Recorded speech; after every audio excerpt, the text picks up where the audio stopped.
Olá, turminha! Hoje eu vou dar continuidade à aula de educação patrimonial. Na nossa primeira aula de educação patrimonial, eu contei a história do Guilherme Augusto Araújo Fernandes, não foi? Para a gente começar a ver o que é memória, né?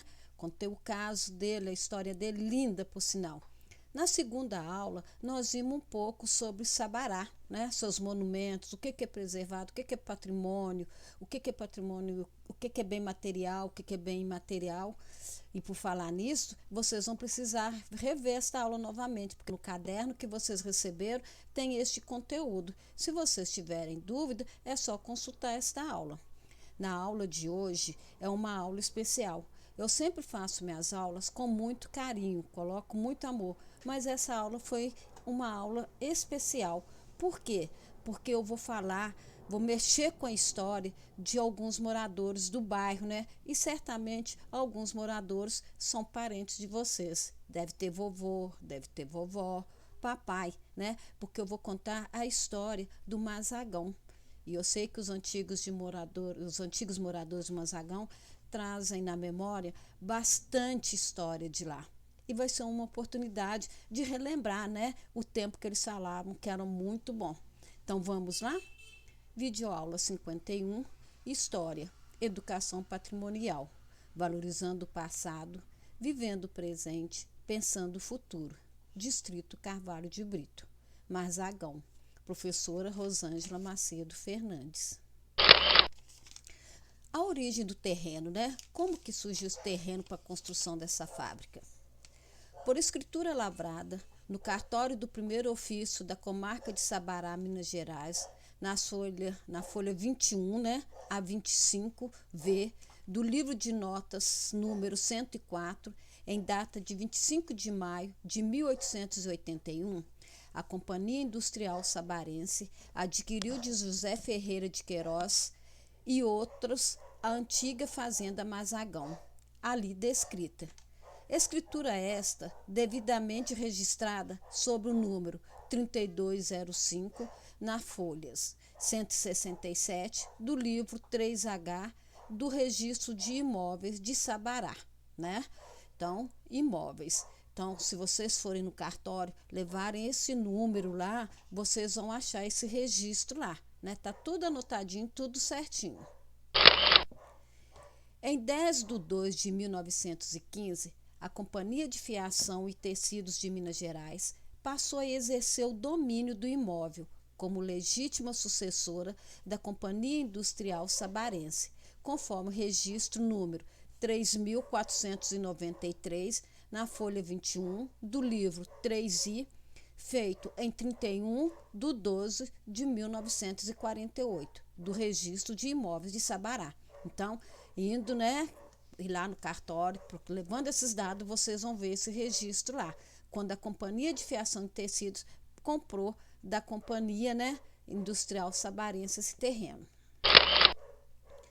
O terreno foi adquirido pelo Dr. Manuel Tomás de Carvalho Brito, que vinha da cidade de Santa Bárbara ampliar os seus negócios aqui em Sabará. Então, aqui nós temos o senhor Manuel Tomás Carvalho de Brito, fonte Associação Comunitária dos Amigos e Moradores de Marzagão, ACAM, né? Então, olha aqui, o senhor Carvalho de Brito era um homem de visão, ele já tinha alguns empreendimentos na cidade de Santa Bárbara, mas ele queria ampliar os seus negócios e ele escolhe a cidade de Sabará para ampliar. Então vamos lá?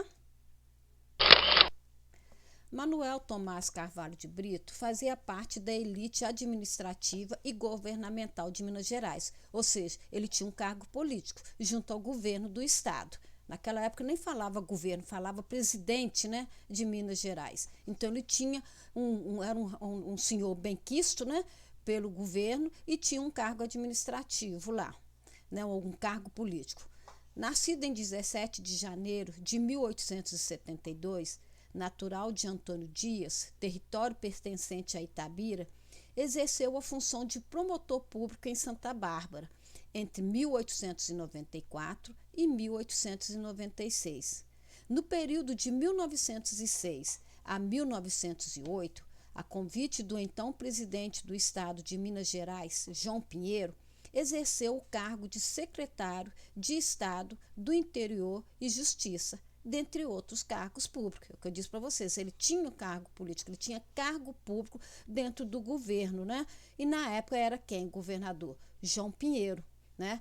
Então, como eu disse para vocês, não falava governador, falava presidente do estado de Minas Gerais. O terreno da fazenda atingiu os bairros hoje formados pelo bairro do Horto, né? O Horto é ali onde vocês ficam o Campo do Independência. Olha só até onde ia essa fazenda. Até ali onde fica o Campo do Independência. O Boa Vista, né, que faz divisa, quase divisa aqui, o Nova Vista, o Santa Inês, o General Carneiro, Alvorada, parte de Sabará e um trecho que vai até as proximidades de Nova Lima. Olha só, gente, que fazenda enorme, né? Era enorme, atingia esses bairros todos aqui. No caso específico de Mazagão, né, que é o que nós vamos falar, o que nós vamos ver, a fábrica surge onde anteriormente existia uma fazenda. O nome desta fazenda refere-se a uma feitoria portuguesa localizada na costa africana. Então já tinha algum lugar lá na África que era de feitoria portuguesa com esse nome Mazagão, de onde teriam vindo alguns colonizadores do território mineiro. A ocupação desse território ocorreu ainda no século XVIII, vinculada ao povoado do Curral del Rei. Gente, esse povoado do Curral del Rei é o que vai dar origem à cidade de Belo Horizonte, porque Belo Horizonte foi uma cidade planejada, né? Então, a Serra do Curral, esse povoado do Curral del Rei, então essa fazenda estava vinculada. E Sabará era um município muito grande. Sabará fazia divisa até lá perto de Contagem. Sabará cedeu parte de seu território para a construção de Belo Horizonte. Então, olha só a vinculação do território, né? Do povoado, Curral del Rei, a ligação em Mazagão. Sabará deu parte, eu não sei qual foi a negociata que foi feita, mas Belo Horizonte foi construída em território de Sabará também, né? Então aqui eu estava vinculada a essa fazenda Curral del Rei. A fazenda de Mazagão surge enquanto uma mancha de ocupação entre os limites do Curral del Rei e a vila de Sabará, né? Naquela época ainda chamava Vila de Sabará, né? A fazenda Curral del Rei, né? Onde deu origem à cidade de Belo Horizonte, né? Junto com territórios, né, pertencentes a Sabará. Aqui nós temos uma vista panorâmica da entrada da fazenda do Mazagão, né? Que está a entrada, né? Esta ponte que hoje ainda existe, né? A gente passando aqui pela Borba Gato, em sentido a Belo Horizonte, a gente vê essa ponte aqui. No fundo tem a Vila Mazagão, ó, né? Aqui ainda tem alguns casarões, né? Aqui, ó, a fábrica ao fundo. O local teve, ao longo de sua trajetória histórica, diversos termos que o designavam. Após a construção da fábrica, em fins do século XIX, a fazenda do Mazagão ficou conhecida como a Fábrica do Mazagão. Em jornais e revistas da capital mineira e do município de Sabará, o local já foi chamado de Arraial, Vila e Conjunto. Para efeito legal jurídico, o IEFA-MG, durante o processo de tombamento do local em 2002, utilizou a expressão conjunto arquitetônico e paisagístico da Vila Elisa, vila operária e antiga fábrica de tecido de Mazagão do município de Sabará. Por que o EFA fez isso? Porque precisava, né, entrou um processo para tombamento desse local. Mas iria tombar só a fábrica? Iria tombar só a Vila Elisa, que nós vamos ver mais para frente? Ou iria tombar só a Vila Operária? Então o EFA, o que ele fez? O EFA juntou tudo, utilizou uma expressão e fez conjunto arquitetônico e paisagístico da Vila Elisa, Vila Operária e antiga fábrica de tecidos de Mazagão do município de Sabará. Ou seja, para tombar, que tombe todo o conjunto arquitetônico, que tombe tudo que fez parte do antigo Mazagão. O termo Vila Operária é comumente utilizado para nomear grupos de casas, algumas vezes acompanhadas de equipamentos coletivos, como escola, igreja ou clube localizados dentro de cidades ou em subúrbios. A adequação da utilização e da uniformização destas expressões é muitas vezes divergentes, pois nem sempre a expressão está levando em consideração a relação entre o significado histórico desses termos com o local que recebe esta denominação. Então, aqui, ó, Vila Operária, né? O que quer dizer?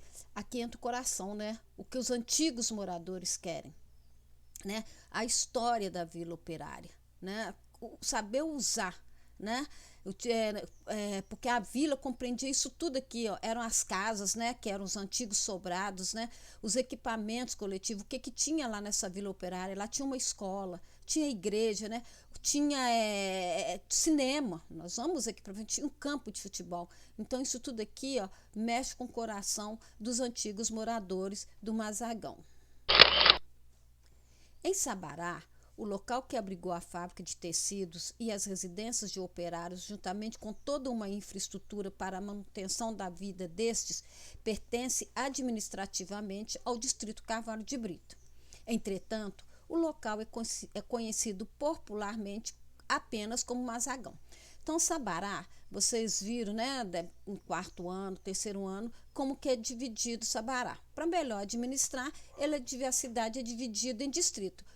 Nós pertencemos ao Distrito Carvalho de Brito, que pega os bairros Nações Unidas, General Carneiro, né, com os bairros lá de cima, Vila Rica, Vila Itacolomi, Coqueiros, né, Valparaíso 1, Valparaíso 2, né, e Alvorada, também o bairro Ana Lúcia e o Mazagão. Isso tudo aqui, esses bairros todos, pertencem ao Distrito Carvalho de Brito. Lá no centro, nós temos o distrito sede. Por que sede? Onde fica a parte administrativa, onde fica a prefeitura. Nós temos também o distrito de Ravena, o distrito Mestre Caetano. Então, a cidade foi dividida em distritos, né, para melhor ser administrada. Entretanto, aqui o local, né, é conhecido, né, apenas como Mazagão. Mas onde nós moramos, Nações Unidas, pertence ao Distrito Carvalho de Brito, que por sua vez pertence à cidade de Sabará, ao município de Sabará. Então vamos ver, né, como que tinha lá na fábrica. Como eu disse para vocês, tinha todo uma estrutura para atender a Vila dos Operários. Então lá tinha um armazém. Nesse armazém, os funcionários tinham é como se tivesse uma moeda interna, um dinheiro interno dentro da Vila Operária. Eles iam ali, compravam, né? Antigamente as vendas, armazém, né? A gente falava venda, vendia-se tudo, desde sapato até roupa, móveis, compravam tudo ali para a subsistência deles. Era anotado e no final do mês era descontado no pagamento deles. Aqui é o almoxarifado, né? Onde era guardado o algodão para ser fiado, né? Para tornar um tecido que era fabricado na fábrica. Lá tinha um correio, né? Porque muitos operários vieram de cidades de fora. Muitos vieram de Santa Bárbara, né? Porque o senhor Carvalho veio de lá. Então, muitos já sabiam que tinha essa fábrica em Mazagão. Então, vinham para trabalhar. Então, o meio de comunicação na época era a carta. Então, muitos comunicavam com os familiares através de cartas. Então, lá dentro tinha um correio. Aqui nós temos uma foto dos operários, né? Antigos operários. Espero que algum de vocês, papai, mamãe, vovô, vovó, se identifique nessas fotos, né? E depois coloque lá no comentário, eu vivi lá, eu estou aqui. Podem colocar no comentário da aula. E se tiverem fotos antigas também, podem postar nos comentários. Vou gostar muito de ver. A fábrica de Mazagão atingiu seu apogeu econômico sob a direção da família Carvalho de Brito, no período de 1915 até 1972, momento em que foi adquirida pelos administradores da indústria Cedro Cachoeira. A direção da fábrica foi exercida a partir de 1915 por Manuel Tomás Carvalho de Brito, né, que eu já mostrei para vocês e falei sobre ele, que ali estabeleceu uma concepção industrial altamente sistematizada e ainda pouco explorada em Minas. Como eu disse para vocês, o senhor Carvalho de Brito era um homem de visão, né? Então ele chega, compra uma fazenda no meio do nada, né? Já existia uma fábrica ali, uma fazenda, ele amplia o negócio e constrói uma fábrica que existiu de 1915 até 1972. Olha só, nesse período aqui aconteceu a Segunda Guerra Neste período aqui, nessa fábrica, ele passou, né, a construir um tipo de tecido diferente, que era chamava lona e cordel. Esse lona e cordel era um tipo de tecido que era para fabricação de pneus, porque no Amazonas eles já pegavam a borracha, né, os seringueiros. Então eles nessa época da guerra, justamente na época da guerra 41, 42, eles fabricavam esse tipo de tecido para a fabricação de pneus para ser fornecido para a guerra, né? Para os automóveis da época. Aqui nós vamos ver alguns departamentos internos da companhia, né? Aqui nós temos a tecelagem, então são as máquinas de fiar, né? De fiar o algodão para fazer o tecido. O tipo de tecido que era fabricado lá, nós chamamos, né? Chamava americano cru, porque não tinha tingimento, então era um tecido de uma cor assim, um bege, uma cor parda, né? Que era um tipo de tecido. Então aqui nós temos as máquinas de fiar o algodão para fazer o tecido. Aqui tem um escritório interno, né? Que fazia parte lá da fábrica, né? Porque precisava ter alguém para gerenciar, alguém para trabalhar, para organizar, porque a fábrica tinha muitos trabalhadores, muitos operários. Teve época de ter mais de 1.000 operários, muitos morando ali na Vila Operária ou muitos morando nas redondezas, né? Na Vila General Carneiro, como era chamado o bairro General Carneiro. A Companhia de Fiação e Tecidos de Minas Gerais oferecia empregos a 700 funcionários em média, né? Teve época que chegou a mais de 1.000. Muitos deles fixavam residência e permaneciam no local do emprego, pois o Dr. Carvalho de Brito oferecia residências aos mesmos. Os que não permaneciam fixavam residências próximo ao local de trabalho, formando a Vila General Carneiro, né? Nós vamos ver um pouco da história do General Carneiro também na nossa próxima aula sobre patrimônio. Nós vamos ver sobre o General Carneiro e o bairro Nações Unidas. Se vocês tiverem fotos antigas do bairro General Carneiro, do bairro Nações Unidas, né, a formação, podem postar para mim para poder fazer o uso na nossa próxima aula. E vamos descobrir quem era o General Carneiro, né? Também. Aqui nós temos uma outra foto de operários. Será que tem alguém aí? Será que vocês vão se identificar nessas fotos aqui? Eu, sinceramente, não conheço ninguém. Espero que alguém se identifique e poste. Professora Rosângela, eu sou tal, que está na fileira tal, eu sou essa pessoa. Podem colocar lá na foto para mim, lá nos comentários desta videoaula. Não postem outra videoaula, não abram post. Tem que ser sempre nesse comentário na videoaula 51.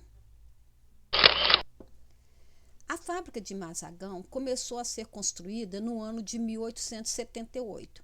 Portanto, encontra-se situada no contexto do início da industrialização mineira. Esse conjunto arquitetônico constituiu-se como uma vila bem aparelhada para os padrões da época em Minas Gerais, com estrutura e edificações que ultrapassavam a circunscrição das instalações da fábrica, incluindo moradia para os operários. Olha só. Diz, ele era um homem de visão. Ele constrói uma fábrica com a parte arquitetônica assim, bem para frente, os aparelhos, né? Uma vila bem aparelhada com os padrões da época, né? Para, né? Os padrões da época. E até tinha, né? As moradias dos operários, como falei para vocês. Gente, e tinha também uma usina de energia. Dentro da fazenda, ele construiu uma usina de energia para abastecer a fábrica. Olha que interessante. Então, aqui, ó, nós temos a vista parcial da fábrica e da Vila Operária em 1925. Fonte, arquivo do Centro de Memórias do Sistema FIENG. Olhem só aqui, gente, a fábrica, ó, tudo a fábrica. Olha aqui os casarões, né? Os sobrados dos funcionários, a vila, né? Olha que enorme.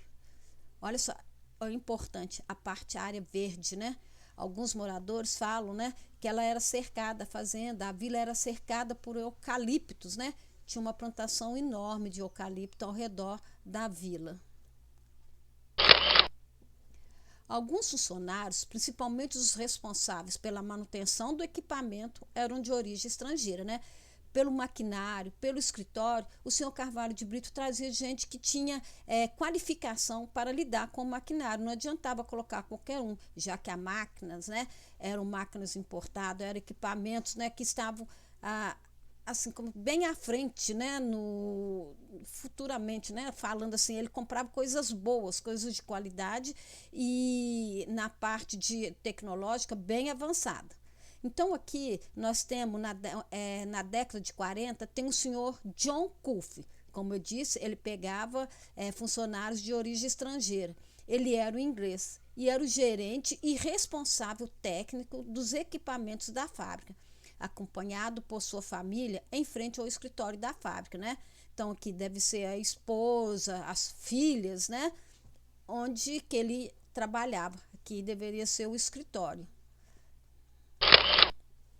O investimento estatal e a expansão dos transportes ferroviários tornaram-se evidentes em Mazagão no início do século XX. Em 1902, foi inaugurada uma estação com um pequeno desvio para atender a descarga de algodão na fábrica de tecidos. A estação inaugurada com o nome de Mazagão e situada na linha tronco da Estrada de Ferro Central do Brasil, ligava General Carneiro a Belo Horizonte. Esse edifício passou a se chamar, em meados da década de 1950, Estação Carvalho de Brito, em homenagem ao proprietário da Vila Operária.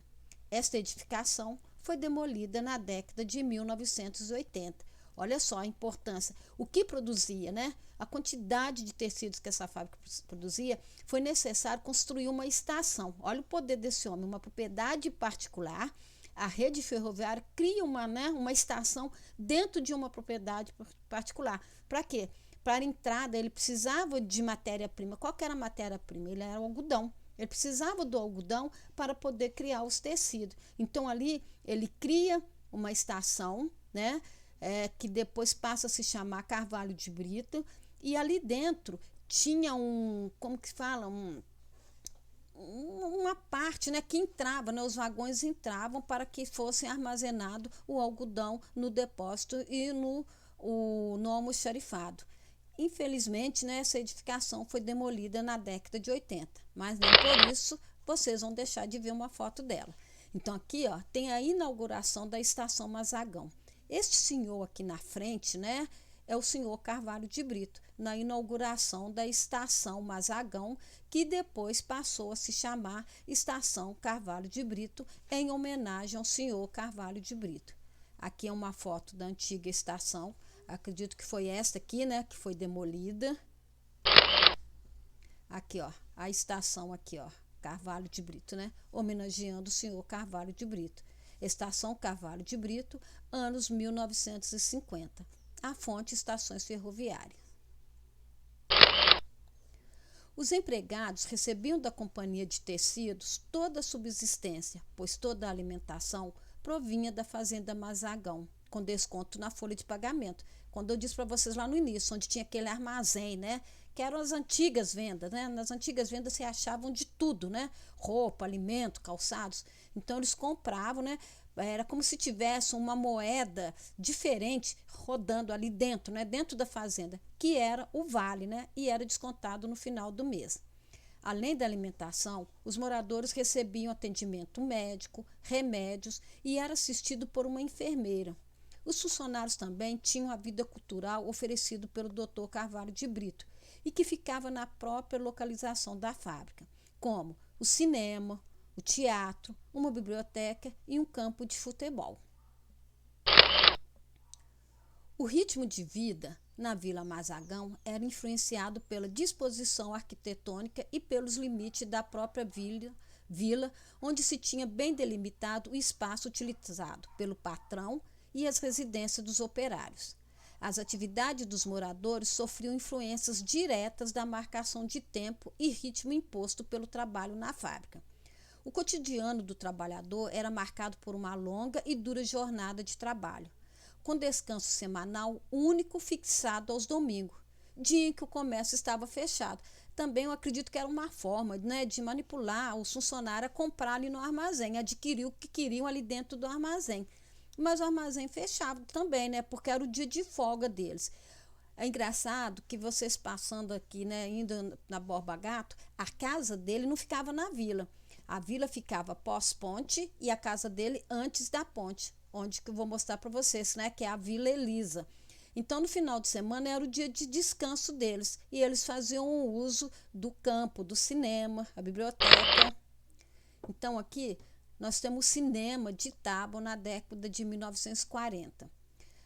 Fonte, acervo fotográfico da Associação Comunitária dos Amigos e Moradores de Mazagão. Não, professora, mas isso aí é uma casa de madeira e tudo. Gente, mas o que importava lá era o projetor. O projetor estava lá dentro, onde passavam os filmes para eles, né? Onde eles assistiam os filmes no final de semana. Era o cinema deles e era muito importante para eles no final de semana. Vários times de futebol foram criados e passaram pelo campo existente no complexo de Mazagão. A seguir, tem se representado uma das equipes que foram formadas na década de 1970.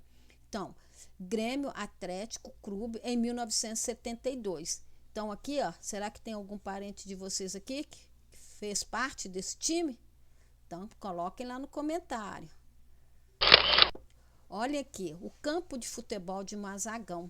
Né? Este campo é quando nós passamos pela Borba Gato, né, para pegar Andradas, e esse campo mesmo que está lá, gente. Esse campo aqui teve assim grandes campeonatos, né? E pergunta para o papai se eles conhecem o Toninho Cerezo. Toninho Cerezo jogou na seleção brasileira. Toninho Cerezo morava no bairro Esplanada, Horto, e como tinha um subúrbio, né, o trem, ele vinha muito jogar bola aqui, né? E daqui, né, desse campo saiu, né, para a seleção. Eu lembro que meu pai também falava que vinha muito aqui, né? Quando eu mudei aqui pro bairro, ele falava, você mora então lá perto do Mazagão, tem um campo, eu ia muito jogar bola, né? Porque tinha a estação que ligava, eu morava no bairro Horto, Esplanada, em Belo Horizonte, ele pegava o trem ali e descia e vinha jogar bola muito aqui nesse campo. Aqui, como eu disse, também tinha escola. Nós temos aqui, ó, alunos da escola primária e filhos de operários da fábrica de Mazagão na década de 1940. Então, aqui, ó, são os filhos, né? Eles estudavam lá, tinha uma escola, tinha um grupo de escoteiro também, né? Que eles, e muitos, gente, falam que muitas crianças também trabalhavam na fábrica, né? Porque antigamente não era proibido. Eles moravam lá dentro da Vila Operária. Então, muitos também a mão de obra era utilizada também dessas crianças. Então tem a escola. Aqui, ó, nós temos aqui ao fundo uma igreja, né? É o casamento de Dona Ermelinda em 1957. Ao fundo tem se representada a antiga edificação da Igreja do Sagrado Coração, que arruinou-se em fins da década de 1970. Então aqui, ó, a igreja, né? Será que eu tenho descendente da Dona Ermelinda aí para falar alguma coisa nos comentários? Vamos ver, né? Aqui, ó, o casamento, a Dona Ermelinda, casamento de Dona Ermelinda em 1957 com as filhas de Maria, né? As filhas de Maria são moças que vão para o convento, né? Então, vamos ver se vai aparecer algum descendente aí que tem aluno, descendente aí da Dona Ermelinda. Vamos pôr no comentário. Olha só essa banda aqui, né? Banda de música Santa Cecília. É 21 de fevereiro de 1943. Conhecida localmente como a Furiosa. Apresentava na Semana Santa músicas sacras durante a procissão. Em outros eventos, a banda tocava música popular dos compositores, né, famosos na época, Ari Barroso, Pixinguinha, Noel Rosa e Mário Lago, né, grandes compositores da época, né, as músicas dele tinham uma história, né, contava-se uma história, não ficava só naquele refrão, naquela mesma coisa, não. Então eram compositores famosos da época e muitos escreveram grandes músicas do carnaval. Agora eu vou abrir um parênteses aqui nessa aula e vou prestar uma homenagem a uma família do Mazagão. Vou prestar uma homenagem à família Ribeiro Maia, né? Porque é a família mais próxima do Mazagão que eu conheço. Vocês conhecem a professora Célia, que trabalhou conosco na escola. Então, eu vou abrir uma parte aqui para homenagear a família Ribeiro Maia e, dessa forma, estender a minha homenagem a todos os moradores de Mazagão, né, que vivem lá ainda ou que saíram, que moram nas mediações General Nações Unidas. Então, vamos ver um pouco da família Ribeiro Maia. Aqui nós temos o senhor Geraldo Ribeiro Maia com a sua filha Célia. De acordo com informações, né, ele trabalhava na caldeira, né? Aqui ele está lá no Mazagão. Aqui nós temos a dona Elza Marcelino Maia, que é a esposa do senhor Geraldo. Ela trabalhava também na fábrica, na parte de fiação. Olha aqui são os casarões, né? São os sobrados, né? A Vila dos Operários. Olha um fusquinha lá, ó, carro da época, né? Então aqui, ó, nós temos então a dona Elza e o senhor Geraldo, antigos moradores da Vila Mazagão. Aqui são as filhas do senhor Geraldo Ribeiro Maia. Nós temos a Célia Maia na Vila Elisa, né? Que eu vou mostrar para vocês na Vila Elisa, bem novinha na época.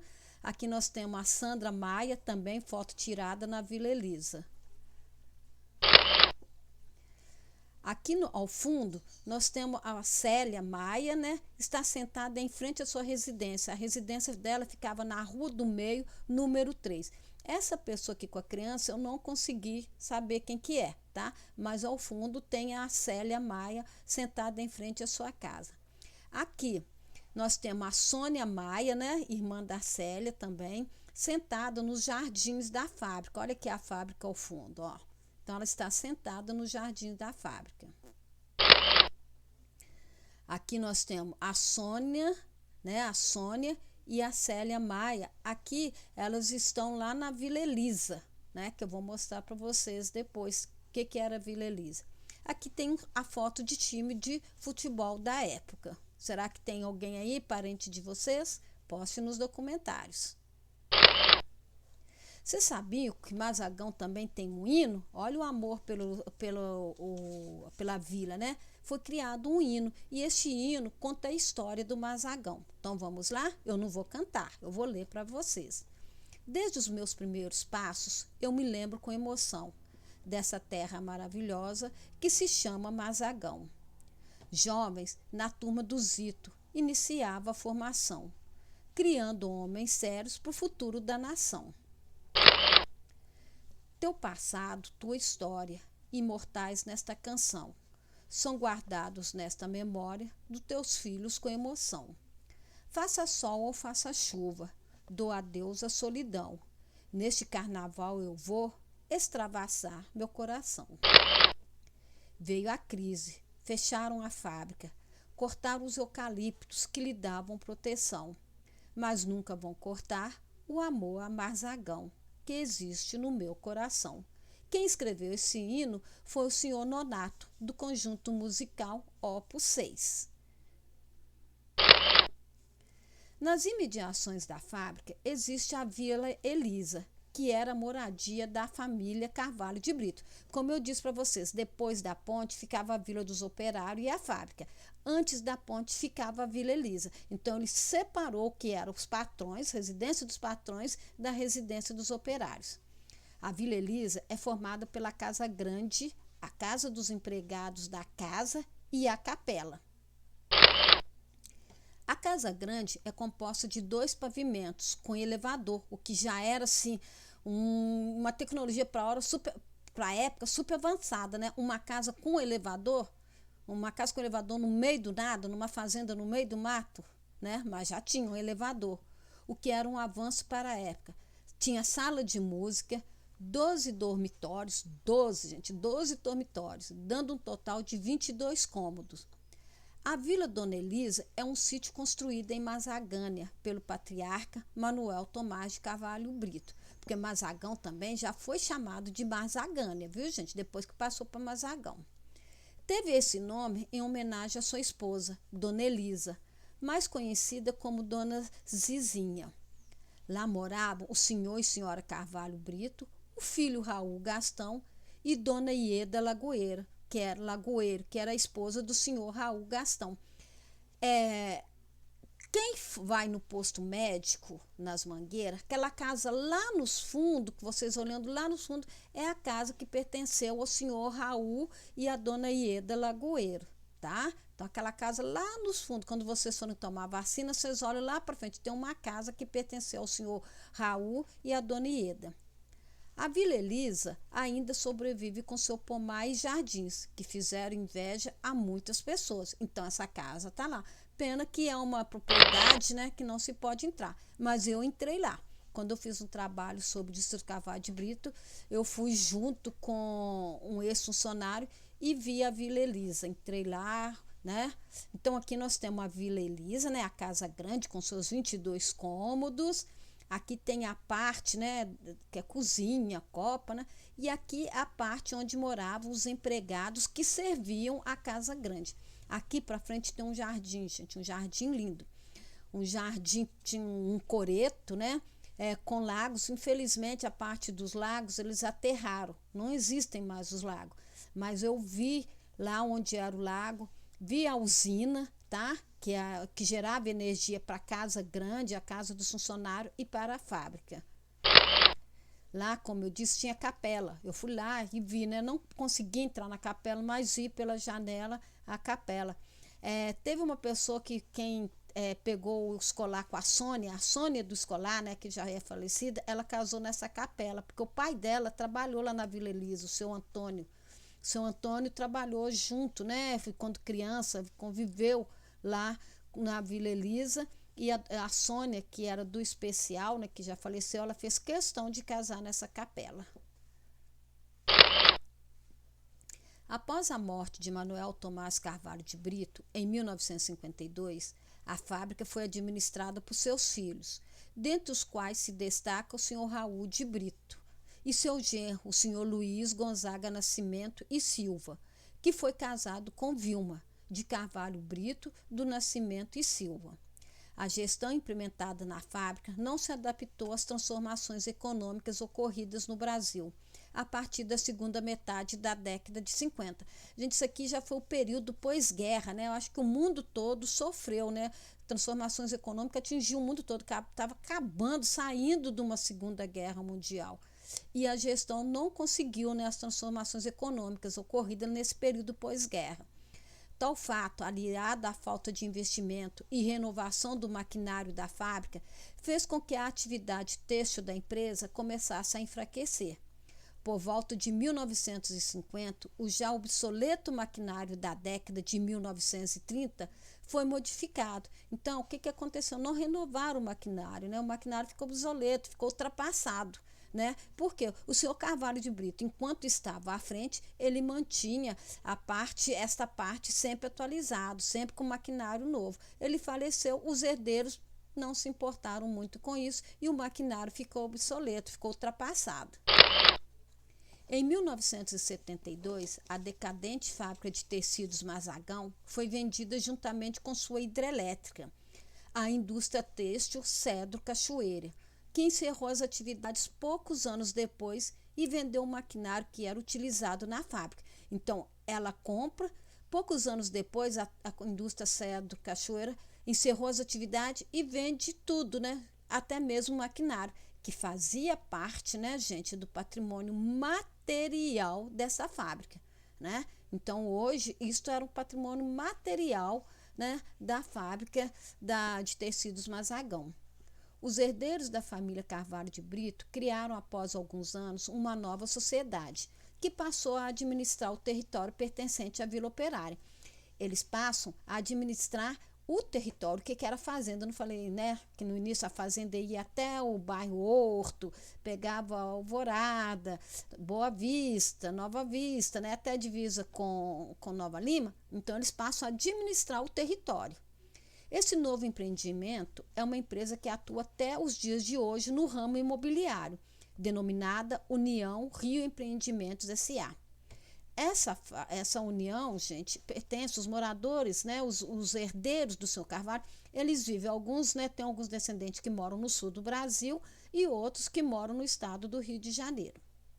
Os galpões da fábrica, vendidos na década de 1970, foram adquiridos pela empresa Top Confecções, que tinha sua sede no bairro de Santa Teresa, em Belo Horizonte, e encontra-se em funcionamento neste local desde 1983, sob o nome fantasia de Marcel Felipe. Então, os galpões, né, o que restou, porque muita coisa foi destruída, né, muita coisa acabou caindo com o tempo. Então, o nome fantasia da Top Confecções é a Marcel Felipe, que até hoje está lá. Mas lá dentro não tem só a Marcel Felipe, lá tem a Baby Confecções, né, que tem a loja, tem outras pequenas lojas, né, pequenas confecções, mas a maior é a Marcel Felipe. No início de 1997, o antigo depósito de algodão foi adquirido pelo Grupo Teatral Cabana, cujos integrantes constituíram, juntamente com alguns moradores, a Associação Comunitária dos Amigos e Moradores de Mazagão, ACAM, que, através de uma série de manifestações, tentaram estimular e disseminar na comunidade local a ideia de preservação das memórias do patrimônio e da história. Olha que bacana. Então, em 1997, aquele antigo depósito que eu mostrei para vocês, o almoxarifado, né, onde eram guardados o algodão, foi adquirido pelo Cabana. E antigos moradores formam uma associação comunitária, a Associação Comunitária dos Amigos e Moradores de Mazagão, que é a ACAM. Então, eles passam a lutar para a preservação do patrimônio da história do local. Pena, né, que foi um pouco tarde, porque alguns galpões já tinham caído, o maquinário que iria fazer parte do patrimônio material do local já tinha sido vendido. Aqui, ó, então é no antigo depósito, né, no antigo almoxarifado, onde se guardava o algodão, são as instalações do Grupo Teatral Cabana. Diversos edifícios da antiga Vila Operária já não existem mais. Alguns foram demolidos ou arruinaram-se por não haver uma manutenção adequada. Em pesquisa de campo empreendida no local em novembro de 2007, foi realizada uma contagem da população residente em Mazagão. Atualmente, residem nas dependências da antiga Vila Operária 116 pessoas. Gente, para uma vila que já teve mais de 700 moradores fixos, né? Hoje tem apenas 116. Esses moradores são, em sua maioria, antigos funcionários da fábrica de tecidos ou parentes de antigos funcionários que permaneceram no local, né? Que moram ali naqueles antigos sobrados, né? Eles persistiram o tempo, ficaram lá, né? Ou são os antigos funcionários ou parentes. A ação direta da ACAM, que é a associação, empreendeu um pedido de tombamento do local junto ao IEFA-MG, que deu início ao processo de tombamento do referido bem em 25 de agosto de 2002. A partir de então, o local passou a ser identificado e classificado como patrimônio cultural por uma instituição pública. Entretanto, a reação do proprietário da empresa imobiliária União Rio, detentora de parte do conjunto arquitetônico, foi apresentar um pedido de impugnação do processo de tombamento. Essa atitude revela a existência de conflitos de interesses entre o setor público e a esfera privada. Então, ou seja, a parte depois da ponte foi vendida, onde é Marcel Felipe. Antes da ponte existe a Vila Elisa. Essa parte, né, ainda pertence à família, bem como terrenos ao redor, né? Muito do terreno virou bairro, né? Como virou o bairro Horto, Boa Vista, Nova Vista, né? Até mesmo, né? Nós vamos ver na história do bairro Nações Unidas que esse terreno pertencia à fazenda, mas eles acham, né, que isso é deles, estão certo? Então, mas aí atrapalha o tombamento do local, né? Aí criam-se conflitos de interesses entre o setor público e até a esfera privada. Então, aqui nós temos uma panorâmica da Vila dos Empregados, né? Hoje, né? Bem atualizado. Então, nós vamos ver a mata, né? Ainda persiste, né? Graças a Deus tem um pouco de mata. Então, temos algumas casas da Vila dos Operários. Aqui tem a igreja nova, né? Que é a Igreja Sagrado Coração de Jesus do bairro Mazagão, né? Vocês lembram que eu mostrei a capela não resistiu ao tempo, caiu, mas foi construída uma nova igreja, Sagrado Coração de Jesus. Aqui nós temos uma vista panorâmica do Mazagão e seu entorno. Então, aí uma imagem de satélite. Aqui, ó, vamos por essa aqui, tem o Mazagão. Aqui nós vamos ver o bairro General Carneiro. Aqui, ó, nós temos o bairro Nações Unidas. Aqui vai fazer o limite entre os municípios de Belo Horizonte e Sabará. Já na parte de Belo Horizonte, parte que pertence, né, à fazenda, foi criado, né, o bairro Boa Vista, o bairro Casa Branca e o bairro Alto Veracruz. Passando pela Borba Gato, nós vamos passar nesses limites aqui. Tá? Olhando para o alto, nós vamos ver aqui, principalmente o Casa Branca, nós vamos passar nas proximidades. Na imagem de satélite, embora a escala apresentada esteja bastante reduzida, podem-se detectar as diferentes tonalidades que indicam as formas de ocupação. Pode-se perceber uma ocupação adensada nas áreas correspondentes aos bairros indicados, que se formaram no entorno de Marzagão. Outra informação possível de se ter, de ser detectada na imagem, refere-se à ambiência da vila, que ainda preserva algumas características ambientais e áreas com cobertura vegetal relativamente preservada. Vamos voltar lá, olha só, ó, né? Olha a mata aqui, ó, né? Ficou preservado. Criaram-se bairros. O General Carneiro era a antiga Vila General Carneiro. O que ela fez? Ela aumentou, cresceu mais, criou-se bairros novos, mas preservou-se, né, o entorno, né, a mata ao entorno. O interesse de representantes da comunidade em preservar o patrimônio histórico da Vila Marzagão manifestou-se através de diversos protestos dirigidos pela Associação Comunitária dos Amigos e Moradores de Marzagão, ACAM, visando não só evitar a degeneração natural dos edifícios, provocada pela ação do tempo, e até mesmo a demolição dos prédios antigos por parte dos atuais proprietários dos imóveis, mas também valorizar o que pode ser considerado patrimônio imaterial, presente na trajetória histórica da Vila Operária. Então, o patrimônio material, gente, são os prédios, né? Isso faz com que eles, né? Eu não falei para vocês que o patrimônio material, quando eu mostrei sobre o Sabará, não pode ser mexido, não pode, principalmente na frente dos prédios, né? Não pode mexer em nada, tem que se manter. Então, o que acaba? Enquanto não é tombado, enquanto não existe uma lei regulamentar, não se mexe em nada, aí acabam caindo. Né, acabam caindo esses prédios. Mas olha só, o que vai ser o patrimônio imaterial? É aquilo que vem do coração, aquele sentimento que eles têm pela vila, né? A vila, né? A antiga vila, pelos prédios, né? Então nós podemos falar que aí já está o patrimônio imaterial.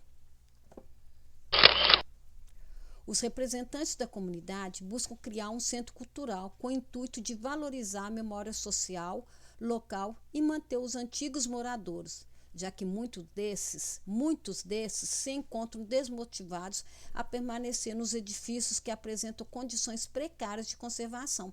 Eles não podem mexer, né, enquanto não for aprovado pelo IEF o tombamento local, então acabam caindo aqueles casarões, os sobrados. O adensamento da atividade imobiliária na região e o parcelamento das matas que circundam o terreno da antiga Vila Operária motivaram os representantes comunitários a reivindicar o tombamento estadual do conjunto arquitetônico e paisagístico no ano de 2001. Né? Então, ou seja, a mata, né, eles acabam entrando na mata porque é a especulação imobiliária, né? Vão construindo prédios, construindo casas, construindo bairros e aí dividem a mata. Então, o conjunto arquitetônico e paisagístico, eles não querem fazer o tombamento apenas da vila, mas o que está ao redor, principalmente a mata. Tais reivindicações surgiram efeito e, em dezembro do ano de 2002, foi aprovado pelo IEFA o tombamento provisório daquela área. Entretanto, após comunicada esta decisão institucional, a empresa União Rio Empreendimentos S.A., uma das proprietárias da área, apresentou recurso ao Conselho Curador do Instituto Estadual do Patrimônio Histórico e Artístico de Minas Gerais, IFMG, manifestando-se contrariamente ao tombamento, argumentando que uma vila operária, enquanto uma propriedade particular, não necessariamente poderia ser considerado um patrimônio cultural. Sendo assim, este conflito de interesses ainda se encontra em aberto, né? Eles estão lutando pelo que é deles. É uma luta, né? Os antigos moradores querendo preservar e os proprietários querendo a parte dele. Vamos ver quem vai ganhar essa luta, essa guerra, né? Aqui nós temos uma vista panorâmica de Marzagão, né? Então, olha só, vocês lembram que no início eu mostrei para vocês tinham vários prédios, né? Aqui, né, tem os antigos sobrados, muitos caíram, acredito que por aqui, né, antigamente tinham sobrados, aqui também, né? Então, o que está preservado? Olha a mata ao redor. Aqui é a Borba Gato que eu falei para vocês, né? Quando passo aqui, né? Aqui é a ponte de entrada que dá acesso ao Marzagão, Para cá tem a Vila Elisa. Ela é bem cercadinha, não dá para ver.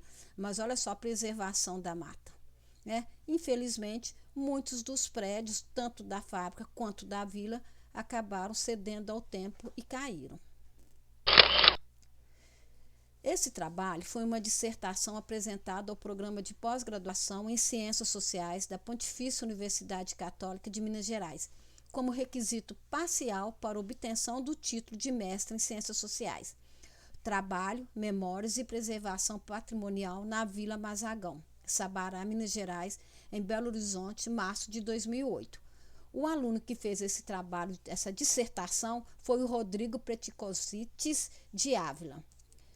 A orientadora dele foi a professora doutora Lucília de Almeida Neves Delgado. As fotos da família Maia Ribeiro foram gentilmente cedidas pelo arquivo pessoal de Célia Maria Ribeiro Maia Martins, a qual eu prestei uma homenagem e estendendo essa homenagem a todos os moradores da Vila Mazagão. Então, na nossa próxima aula de patrimônio, nós vamos ver um pouco da história do General Carneiro e do bairro Nações Unidas. Se vocês tiverem fotos sobre esses dois bairros, né, fotos antigas, fotos atuais, que eu não conheço muito o bairro General Carneiro, lá na parte de cima, Vila Rica, Vila São José, podem postar, mas postem nessa aula 51. Se vocês também tiverem fotos antigas do Mazagão, familiares, né, se tiver parentes, né, dos meus alunos que moraram lá ou que os avós moraram, caso queiram, né, postar fotos, né, postem aí nos comentários desta videoaula. Eu vou gostar muito de ver, assim como os antigos moradores também. Espero que vocês tenham gostado dessa aula. Foi uma aula longa, mas foi contando uma história de uma vila que não poderia ser contada em 5, 10 minutos, né? Eu acho que eu mexi com a emoção dos antigos moradores que estão vendo essa aula. Espero que tenham gostado. Fiquem com Deus.